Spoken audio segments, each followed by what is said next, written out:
Now that you've had a lovely lesson in how to introduce watercolor paints to your students, let me show you how we're gonna go about painting. So I need to wake up my paints a bit. And just like Cassie Stevens said, when you're using your paintbrush, you don't want to move it in a way that's gonna hurt the bristles. So when I'm cleaning it, I'm just going back and forth in a smooth motion. All right, so now I am ready to go. So I'm gonna dry off my brush a little bit so that I don't get too much water, because if I use too much water on this painting, it's gonna take a long time to dry.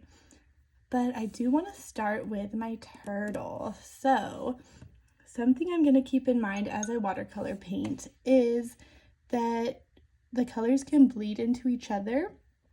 So it's good that we have this crayon to kind of help us keep the colors separated as we're painting the water, painting the turtle, but we do want to be mindful of that. So I have two different greens here. I have a light green over here and a dark green. So I'm gonna start with the light, and I'm gonna get a little more water, and with the light I'm gonna start at the top. So as I paint, the color will get less pigmented as we get away from where we started. So I'm going to create a little bit of a gradient, and I might even just add some water to blend it in. Now I'm going to take some of my dark green and go from the bottom. Now, as you can see, my paint is very watery, so I'm just going to go back and get a little more paint so I can get more dimension. Ooh, and there we go. Now we have that nice rich green, bluish green. And blues and greens work really well together in watercolor. They really complement each other, even on leaves and all sorts of things. So now I'm gonna blend these colors up to each other using a little bit of water to make my gradient really smooth. All right, so there's my shell. Now I have to decide which green I want to use for the turtle's legs or fins. So I think I'm going to start with my light green at the top. And see how that crayon resist is just so cool that it repels the watercolor and just gives the painting a lot more detail and texture. And once again, I'm not using too much water so that my painting will dry in time to take it home. And as you can see, I went out of the lines here. Let me show you a cool way to fix that. All right, so to fix that, I'm gonna clean my brush. I'm gonna pat it dry on my paper towel, and then I'm gonna come back and just wipe up that color. And there we go, my mistake is all gone. All right, I think for the back fins, I want to go back to our deep green. Ooh, that's really cool.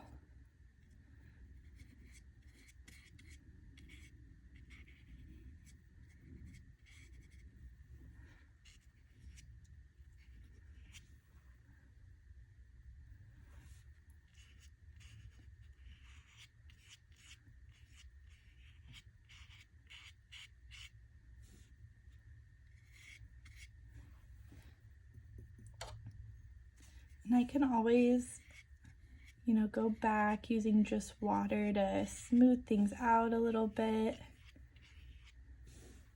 There we go.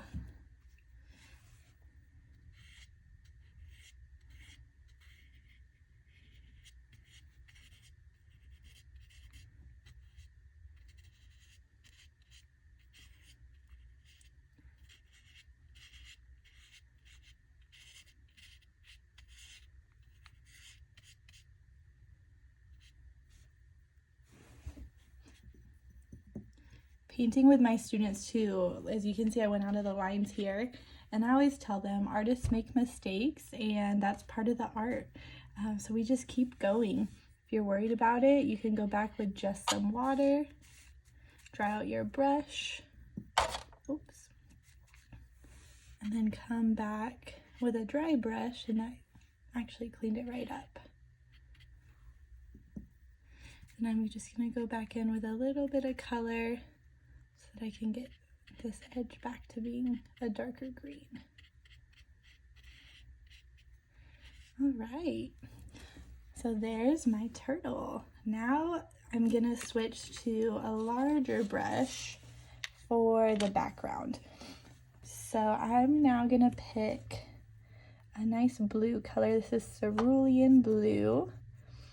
And this one's kind of fun. It's a chrome paint, so it has a little bit of sparkle too. I'm gonna get a good amount of water on my brush just to make the paint go further. So when you use just one or two colors across a whole surface, that's called a wash. So we're gonna create a wash around our turtle.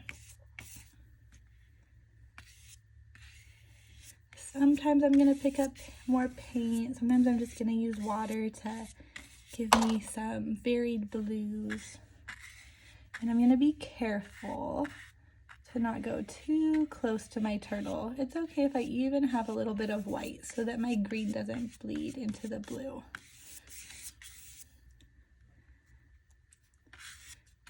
I think even just using one color, I want to make a gradient going from darker blue to lighter blue as I get closer to the surface of the water. This is where it can get a little messy, and that's okay. We'll clean it up later. So if you get some watercolor on your table, no worries.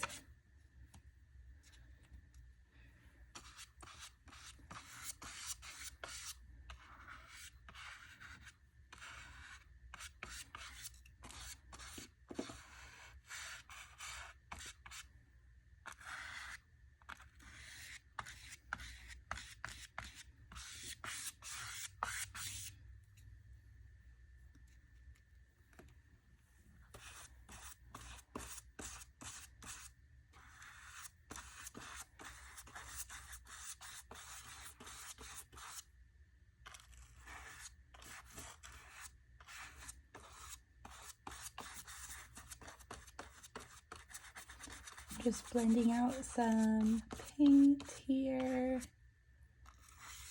Being careful around my edges and bringing up the color. As you can see, if I use a little bit of lighter blue around the turtle really stands out more. Or you could also do the opposite and go really dark around your animal to put more emphasis on it.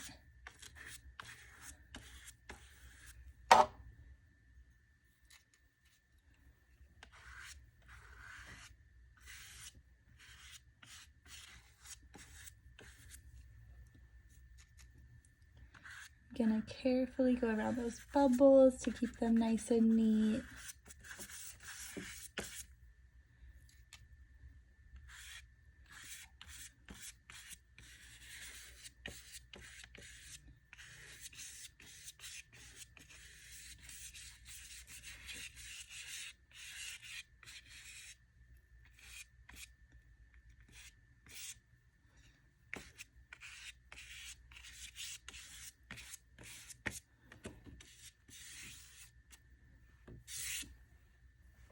And there is my quick watercolor wash.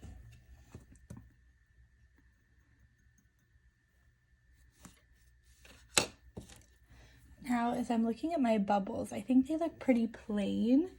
So I'm gonna get maybe a little yellow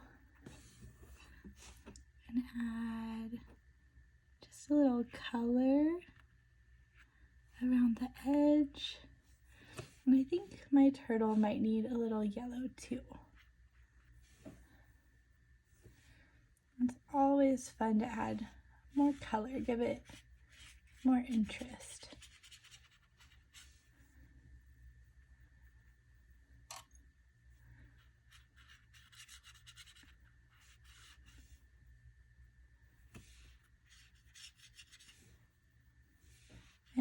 kind of adding it at the top of each shape so that maybe it's almost like sunshine shining through the water onto my turtle. And as you can see, I got a little bit of color bleed, so I'm just going to come back with a clean, dry brush and sweep it up.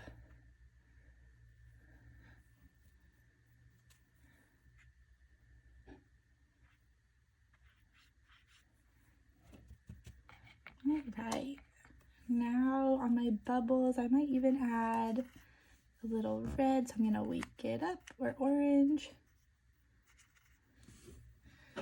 And bubbles often have, you know, a rainbow effect, so I'm gonna put a little bit of that on my bubble, blend this out a bit. Might add a little blue.